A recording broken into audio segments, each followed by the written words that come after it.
धौलपुर जिले में एसआईआर का डिजिटाइजेशन 100% पूर्ण। जिला निर्वाचन अधिकारी श्रीनिधि वीटी ने टीम धौलपुर की कार्यकुशलता को सराहा। भारत निर्वाचन आयोग के निर्देशानुसार संचालित विशेष गहन पुनरीक्षण कार्यक्रम 2026 के अंतर्गत जिला प्रशासन ने प्रशासनिक दक्षता का परिचय देते हुए एक महत्वपूर्ण पड़ाव पार कर लिया है। अब धौलपुर जिले ने मतदाता सूची के डिजिटाइजेशन कार्य में 100% लक्ष्य अर्जित कर लिया है। यह उपलब्धि जिले के निर्वाचन तंत्र की सक्रियता और मैदानी अमले के समर्पण का परिणाम है। इस अवसर पर जिला निर्वाचन अधिकारी श्रीनिधि वीटी ने अभियान की सफलता का श्रेय टीम भावना को दिया। उन्होंने कहा कि यह कार्य केवल आंकड़ों की नहीं बल्कि एक सुनियोजित कार्य प्रणाली का परिणाम है। उप जिला निर्वाचन अधिकारी सभी निर्वाचक रजिस्ट्रीकरण अधिकारियों, सहायक निर्वाचक रजिस्ट्रीकरण अधिकारियों और विशेष रूप से बूथ लेवल अधिकारियों ने एक इकाई के रूप में कार्य करते हुए इस लक्ष्य को निर्धारित समय में पूर्ण किया। प्रशासन ने प्रत्येक स्तर पर तकनीकी बाधाओं का त्वरित निवारण किया जिससे यह गति संभव हो सकी। उन्होंने कहा कि जिले की इस उपलब्धि के पीछे सूक्ष्म कार्य योजना और नियमित समीक्षा की अहम भूमिका रही। जिला स्तर से लेकर बूथ स्तर तक संवाद की एक मजबूत कड़ी स्थापित की गई। कमजोर प्रदर्शन वाले क्षेत्रों को चिन्हित कर यहाँ अतिरिक्त तकनीकी सहायता उपलब्ध कराई गई और कार्मिकों को निरंतर प्रेरित किया गया। डिजिटाइजेशन का चरण पूर्ण होने के बाद जिला निर्वाचन अधिकारी ने अभियान के अगले और सबसे महत्वपूर्ण चरण के लिए दिशा निर्देश जारी किए हैं। उन्होंने अधिकारियों को निर्देशित किया है कि प्रशासन का पूरा ध्यान मतदाता सूची के गुणात्मक सुधार पर केंद्रित होना चाहिए। उन्होंने स्पष्ट निर्देश दिए कि आगामी दिनों में अनमैप्ड मतदाताओं और एम्बेस्ड शिफ्टेड डेट श्रेणी के मतदाताओं का गहनता से सत्यापन किया जाए। उन्होंने कहा कि मतदाता सूची में किसी भी प्रकार की त्रुटि गुंजाइश न रहे, इसके लिए इन श्रेणियों का भौतिक सत्यापन और निस्तारण पूरी पारदर्शिता के साथ सुनिश्चित किया जाए।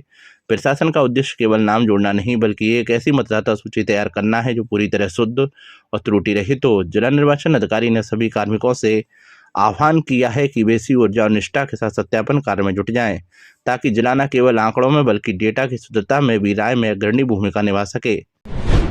स्कूल बाल वाहिनियों का निरीक्षण कर दी हिदायत। सर्वोच्च न्यायालय नई दिल्ली एवं राजस्थान राज्य विधिक सेवा प्राधिकरण जयपुर द्वारा बच्चों के कल्याण को सर्वोपरि विषय मानते हुए बच्चों की सुरक्षा के लिए बाल वाहिनियों के संबंध में दिशा निर्देश जारी किए गए। उक्त निर्देशों के अनुक्रम में संपूर्ण प्रदेश में बाल वाहिनियों के निरीक्षण का सघन अभियान चलाया जा रहा है। जिला विधिक सेवा प्राधिकरण धौलपुर की सचिव रेखा यादव ने बताया कि बच्चे हमारे देश का भविष्य हैं।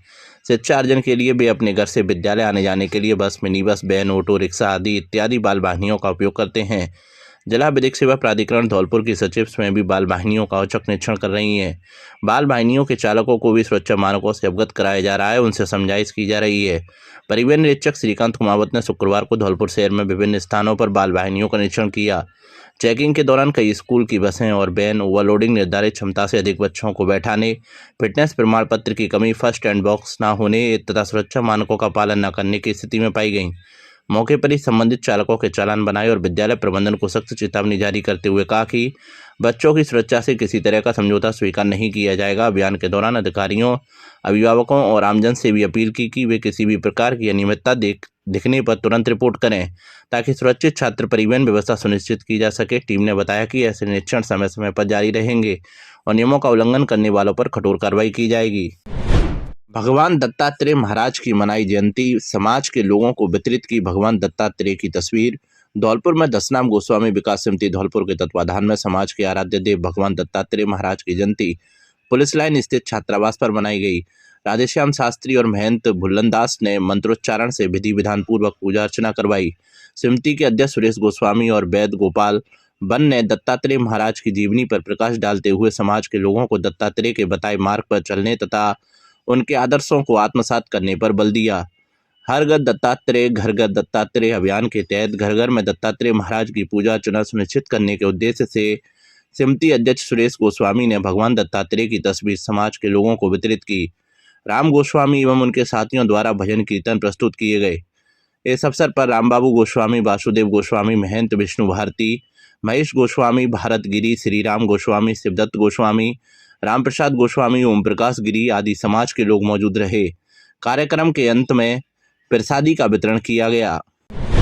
सड़क हादसे में पिता और उसकी मासूम बेटी घायल। धौलपुर जिले के बाड़ी उपखंड में बसेड़ी रोड टोल प्लाजा के पास सड़क हादसे में एक पिता और उसकी 6 वर्षीय बेटी घायल हो गए।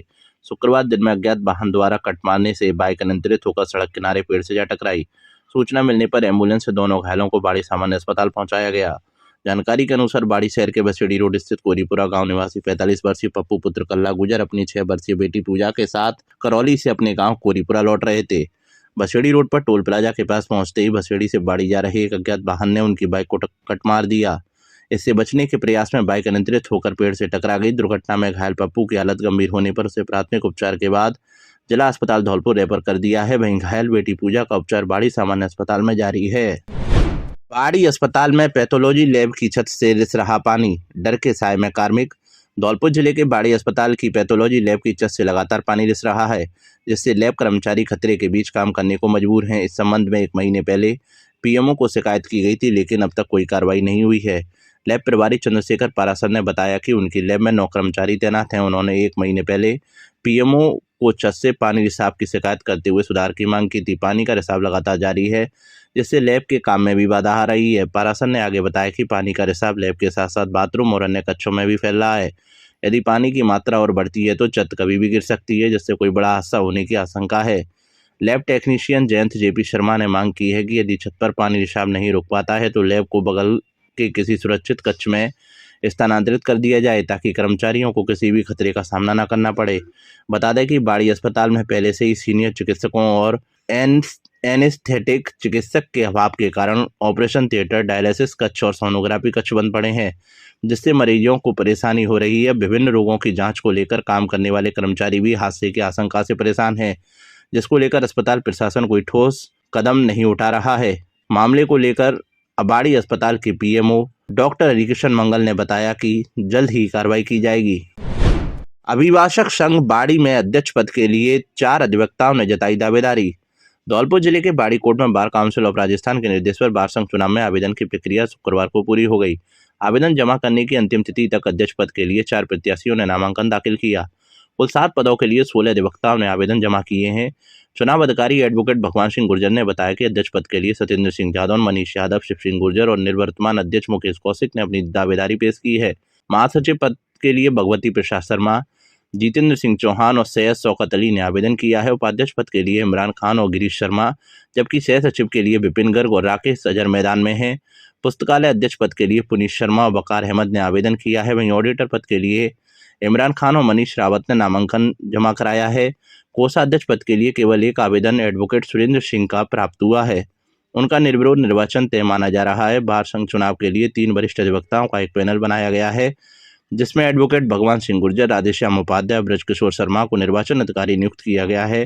यह टीम 8 दिसंबर तक प्राप्त आवेदन पत्रों की जांच करेगी। नामांकन पत्र वापस लेने का समय 9 और 10 दिसंबर निर्धारित किया गया है।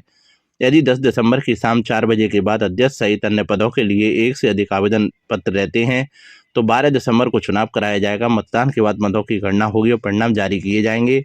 इस चुनाव में बाड़ी बार संघ के जुड़े कुल 130 अधिवक्ता अपने मताधिकार का प्रयोग करेंगे। कुल 16 फार्म हमारे पास आए हैं, जिनमें अध्यक्ष पद के लिए Surendra Singh Jadav advocate, Mukesh Kaushik advocate, Manish Yadav advocate व शिव सिंह गुर्जर जी एडवोकेट का है। 4 आए हैं अध्यक्ष पद के लिए। महासचिव पद के लिए भगवती प्रसाद शर्मा, जितेंद्र चौहान जी और शौकत अली जी, इस तरह से महासचिव के लिए 3 फॉर्म आए हैं हमारे पास।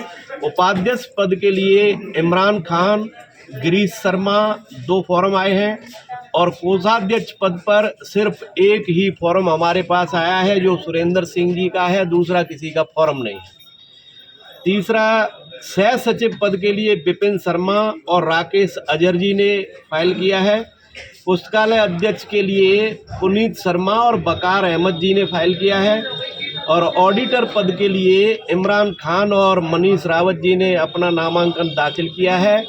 आज 4 बजे तक सारी प्रक्रिया पूर्ण कर ली गई है। 4 बजे बाद सारी प्रक्रिया बंद होने के बाद अब हमारी प्रक्रिया जांच की शुरू होगी, जो 2 दिन जांच होगी। जांच के बाद जो उम्मीदवार जांच के बाद या जांच के दौरान अपना फार्म वापस लेना चाहते हैं, वो आज के बाद कभी भी अपना फॉर्म वापस ले सकते हैं।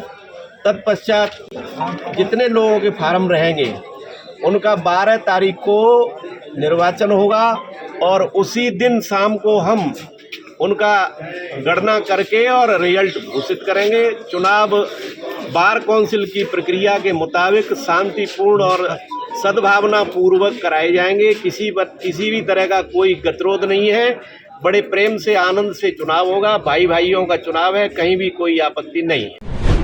होमगार्ड स्थापना दिवस के उपलक्ष्य में निकाली बाइक रैली। धौलपुर में कमांडेंट होमगार्ड कार्यालय से गुरुवार शाम एक मोटरसाइकिल रैली का आयोजन किया गया, जिसको कमांडेंट डॉक्टर भानु शर्मा ने हरी झंडी दिखाकर रवाना किया। धौलपुर शहर के कोर्ट परिसर से सब्जी मंडी, संतर road, roadways bus stand, Gulab Bagh, चूड़ी मार्केट, लाल बाजार होते हुए कार्यालय होमगार्ड पर ही समाप्त हुई।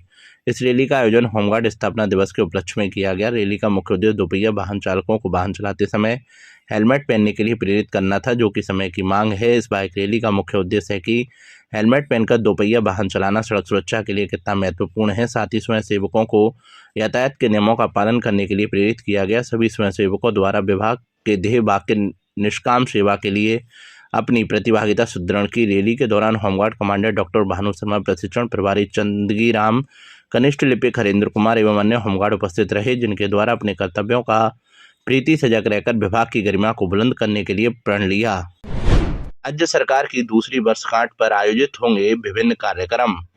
धौलपुर जिला कलेक्टर श्रीनिधि वीटी ने राज्य सरकार की दूसरी वर्षगांठ के अवसर पर आयोजित होने वाले विभिन्न कार्यक्रमों की तैयारियों के संबंध में सभी विभागों एवं संबंधित नोडल अधिकारियों को विस्तृत निर्देश दिए हैं। जिला कलेक्टर शुक्रवार को कलेक्ट्रेट सभागार में बैठक को संबोधित करते हुए बोल रहे थे। उन्होंने सूचना एवं जनसंपर्क विभाग को जिला दर्शन पुस्तिका के प्रकाशन करवाने एवं जिला स्तरीय प्रदर्शनी का आयोजन करवाने के निर्देश दिए। उन्होंने कहा कि नगर परिषद एवं निकाय क्षेत्रों के साथ ही ग्रामीण क्षेत्रों में स्वच्छता, नागरिक सहभागिता, जन जागरूकता एवं सौंदर्यीकरण आधारित विशेष कार्यक्रम का आयोजन किया जाना सुनिश्चित करें। विभिन्न महत्वपूर्ण स्थलों, स्मारकों, मंदिर परिसर की साफ सफाई, स्वच्छता रैली, चित्रकला प्रतियोगिता, स्वच्छता शपथ कार्यक्रम के साथ ही बढ़ता राजस्थान हमारा राजस्थान आधारित रंगोली का निर्माण कराया जाना सुनिश्चित करें। उन्होंने कहा कि सभी विभागीय अधिकारी अपने विभागों को कार्य योजना बनाकर सरकार के 2 वर्ष होने पर आयोजित किए जाने वाले कार्यक्रमों की जिम्मेदारी कर्तव्यनिष्ठता के साथ निभाएं। उन्होंने कहा कि सरकार के 2 वर्ष पूर्ण होने के उपलक्ष्य में आयोजित होने वाली गतिविधियों में रक्तदान शिविर, सड़क सुरक्षा अभियान, मंदिरों, स्मारकों, राजकीय कार्यालयों आदि में साफ सफाई, स्वच्छ भारत मिशन, जनसभा का आयोजन, जिला स्तरीय प्रदर्शनी का आयोजन, युवा रोजगार दिवस, महिला सम्मेलन, पर्यावरण संरक्षण अभियान आदि गतिविधियां आयोजित किया जाना सुनिश्चित करें। एससी एवं ओबीसी प्रकोष्ठ के जिला अध्यक्षों का किया स्वागत। धौलपुर जिला कांग्रेस कमेटी धौलपुर के नवनियुक्त अनुसूचित जाति प्रकोष्ठ के जिला अध्यक्ष दर्शनलाल जाटव और अन्य पिछड़ा वर्ग प्रकोष्ठ के जिला अध्यक्ष सोनू यादव का कांग्रेस सेवा दल द्वारा स्वागत किया गया। कांग्रेस सेवा दल जिला अध्यक्ष समृद्धि दीक्षित की अध्यक्षता में यह स्वागत कार्यक्रम आयोजित किया गया। नवनियुक्त पदाधिकारियों को माला एवं परंपरागत साफा पहनाकर स्वागत अभिनंदन किया गया। कार्यक्रम के दौरान वरिष्ठ पदाधिकारियों एवं कार्यकर्ताओं ने विश्वास व्यक्त किया कि दोनों नवनियुक्त जिलाध्यक्ष अपने अनुभव, समर्पण, संगठनात्मक कौशल और जन सरोकारों के प्रति सजग दृष्टिकोण के माध्यम से कांग्रेस संगठन को नई दिशा, गति और मजबूती प्रदान करेंगे। उन्होंने यह भी कहा कि अनुसूचित जाति एवं अन्य पिछड़ा वर्ग प्रकोष्ठ की सुदृढ़ता, सामाजिक न्याय, अधिकारिता, सुरक्षा और व्यापक जनभागीदारी को बढ़ाने में उनका नेतृत्व निर्णायक सिद्ध होगा। कार्यकर्ताओं ने आशा व्यक्त की है कि उनके दूरदर्शी, सक्रिय और सशक्त नेतृत्व से धौलपुर जिले में कांग्रेस संगठन और अधिक मजबूत होगा, अनुशासित तथा जन केंद्रित बनकर उभरेगा। इस अवसर पर जिला कांग्रेस सेवा दल की जिला अध्यक्ष समृद्धि दीक्षित ने कहा कि हमारा उद्देश्य केवल संगठन को सुदृढ़ करना नहीं है, बल्कि हर वर्ग, हर युवा, हर कार्यकर्ता तक कांग्रेस के आदर्श, सेवा भाव और जनहितकारी दृष्टिकोण को पहुंचाना है। पुरैनी पंचायत से सरपंच रहे गोरेलाल कुशवाहा का निधन। धौलपुर जिले की सैपू पंचायत समिति की ग्राम पंचायत पुरैनी के पूर्व सरपंच गोरेलाल कुशवाहा का आकस्मिक निधन हो गया। पूर्व विधायक शिवराम कुशवाहा के करीबी थे। वे 80 वर्ष के थे और क्षेत्र के जाने माने और मिलनसार व्यक्ति थे। गोरेलाल कुशवाहा पुरैनी पंचायत से 2 बार सरपंच रहे हैं और उनकी पोत्री मुस्कान कुशवाहा वर्तमान में ग्राम पंचायत पुरैनी की प्रशासक हैं। एक बार उनकी चाची मांगलिया देवी भी पुरैनी की सरपंच रही हैं। गोरेलाल कुशवाहा के 3 बेटे और 6 बेटियां हैं। उनके एक दामाद राजस्थान राजस्व विभाग के प्रशासनिक अधिकारी हैं। उनके सबसे छोटे बेटे भीकम सिंह कुशवाहा धौलपुर विधायक सुवारानी BL कुशवाहा के करीबी माने जाते हैं और एक बार जिला परिषद के सदस्य रहे हैं और एक बार उनकी पुत्रवधू जानकी देवी भी जिला परिषद सदस्य रही हैं।